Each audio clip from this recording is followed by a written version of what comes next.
Bakhmut में Ukraine ने रूस के खिलाफ खोला मोर्चा। BM-21 ग्रैड रॉकेट से रूसी सैनिकों पर फायरिंग। रूसी ठिकानों पर यूक्रेन ने दागे ताबड़तोड़ रॉकेट। तो क्या ये इस बात की स्वीकारोक्ति है, क्या ये बौखलाहट इस बात की स्वीकारोक्ति है कि यूक्रेन कहीं ये मानता है कि इसमें रशिया का हाथ है? प्रोफेसर अमिताभ, देखिए, इसमें रूस का हाथ है या नहीं है। देखिए, इसके पहले जब G20 की मीटिंग हो रही थी इंडोनेशिया में, एक लो फ्लाइंग मिसाइल जो है वो पोलैंड में गिर गया था। वो एक्सीडेंट था, लेकिन जिस तरह से उसको यूक्रेन ने ब्लो अप किया और बाद में सैटेलाइट ट्रैकिंग से उसकी ट्रेजेक्ट्री से ये पता लगाया गया कि ये यूक्रेन की गलती से ही उधर गया है। उसी तरह एक बेलारूस में भी एक मिसाइल जाके गिरा था जो यूक्रेन की गलती से गिरा था। तो कहने का मतलब है यूक्रेन तब तक इसको नहीं स्वीकारेगा जब तक उसको external agency, intelligence agency track करके या उसके फ्लाइट पाथ को देके। और ये सिविलियन इलाके में गिरा है दिनेश जी। सिविलियन इलाके में हम सबको पता है कि कुछ लोग जरूर इस चूना लगाने वाली कंपनी के आईपीओ में निवेश करके पैसे के नुकसान से आप डर रहे हैं? बेस्ट आईपीओ निवेश करना चाहते हैं? फ्रीडम ऐप को डाउनलोड करें, आईपीओ निवेश में एक्सपर्ट बने। घटना के चश्मदीद गवाह होंगे जिन्होंने देखा होगा इस हेलीकॉप्टर को गिरते हुए, वो उनका भी बयान सामने नहीं आ रहा है। इसमें कहीं ना कहीं कोई साजिश है। ये एक नॉर्मल एक्सीडेंट नहीं है। ये नॉर्मल एक्सीडेंट नहीं है। किसका हाथ है ये स्पष्ट होना बाकी, लेकिन ये नॉर्मल एक्सीडेंट नहीं है। प्रोफेसर अमिताभ, इसको इस तरीके से देखना है। अगली अहम खबर आपको बताता हूं। यूक्रेनी हमले का एक और वीडियो सामने आया, आपके सामने रखता हूं। पिन पॉइंट टारगेट अटैक में रूसी काफिला तबाह। लुहांस्क के पास से गुजर रहे थे T-90M रूसी टैंक। यूक्रेन ने हमले कर रूस के कई टैंक उड़ाए।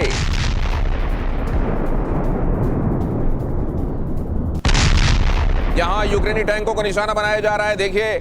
और उधर आज ही की खबर यह भी है कि ज़ेलेंस्की कह रहे हैं कि हमको एड से ज्यादा इस समय टैंकों की एड चाहिए, किसी और एड से ज्यादा। टैंक इस समय इतने महत्वपूर्ण क्यों हो गए हैं, हमारे एक्सपर्ट्स आपको यह भी बताएंगे। टैंक ही टैंक क्यों चिल्लाया जा रहा है इस समय यूक्रेन की तरफ से, ज़ेलेंस्की की तरफ से। और यहां टैंकों की लड़ाई क्यों महत्वपूर्ण हो गई है, आगे हम आपको बताएंगे। लेकिन फिलहाल तो यहां आपको दिखाई दे रहे हैं ये यूक्रेनी टैंक, जो फिलहाल इन तस्वीरों में तो कम से कम सिटिंग तक दिखाई दे रहे हैं। अब जरा अगली खबर की तरफ आपको ले चलता हूं। क्रेमिया में यूक्रेन का जबरदस्त काउंटर अटैक।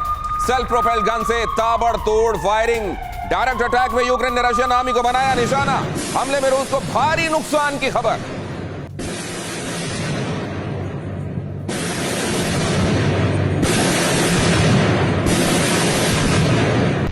यहां टैंक्स इतने महत्वपूर्ण क्यों हो गए, जरा जल्दी से ये भी समझते हैं जनरल चतुर्वेदी।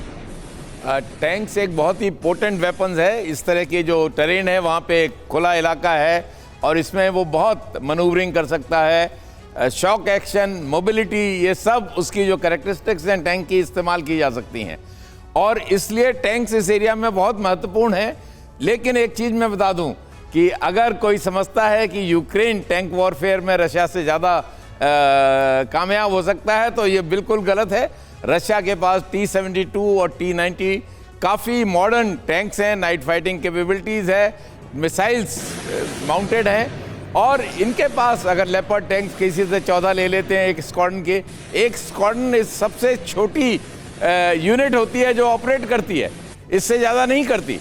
तो ये जो MBRL ये जो पुराने रशियन हैं, BM-21 जो आपने आज अभी दिखाए थे, यूक्रेन के पास कुछ पड़े होंगे पुराने सोवियत यूनियन के टाइम के, लेकिन जो रशिया के पास MBRLs हैं, great BM-21 Smerch, they are one of the best in the world.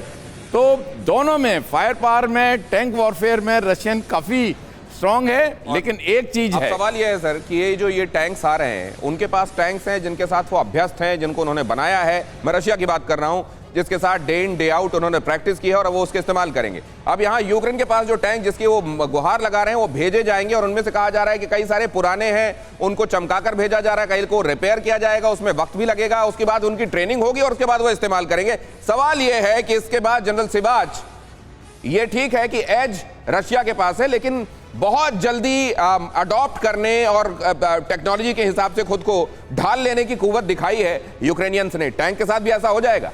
बिल्कुल हो जाएगा। और मैं ये कहता हूं कि सभी मिलिट्री पंडित हैं, उनको फेल कर दिया है रशिया यूक्रेन वार ने। जब रूस और यूक्रेन की लड़ाई स्टार्ट हुई थी तो जिस तरीके से रूस सेकंड मिलिट्री पावर है, $65 बिलियन मिलिट्री कि डिफेंस एक्सपेंडिचर करता है, अच्छे से अच्छे हथियार हैं जैसे T-90, T-72, घेरा डाल दिया कीव, खार्किव, मगर 10-15 दिन के बाद ही बहुत बड़ा सेटबैक मिला रूस को जब जेवलिन मिसाइल से टैंकों को एक के बाद एक बर्बाद किया। और मुझे लगता है ये डॉनबस की जो लड़ाई है इसमें ऑफेंसिव मैन्यूवर में टैंक इतने ज्यादा इस्तेमाल नहीं किए जा सकते क्योंकि इतना ओपन एरिया नहीं है, बिल्टअप एरिया है, मगर उसको एज अ बंकर टाइप उसकी प्रोटेक्शन हिसाब से वो कर सकता है। और ये भी मानना पड़ेगा यूक्रेन को, देखो चैलेंजर भी मिल रहे हैं यूनाइटेड किंगडम से और लेपर्ड भी मिल रहे हैं जर्मनी से। मुझे लगता है ये लड़ाई इतनी आसानी से खत्म नहीं होगी, ये लड़ाई इतनी आसानी से खत्म नहीं होगी, अभी भी लड़ेंगे। इसको मैं आगे बढ़ाता हूं। ये जो टैंकों के हिसाब से आप जानते हैं, टैंक मतलब रशिया,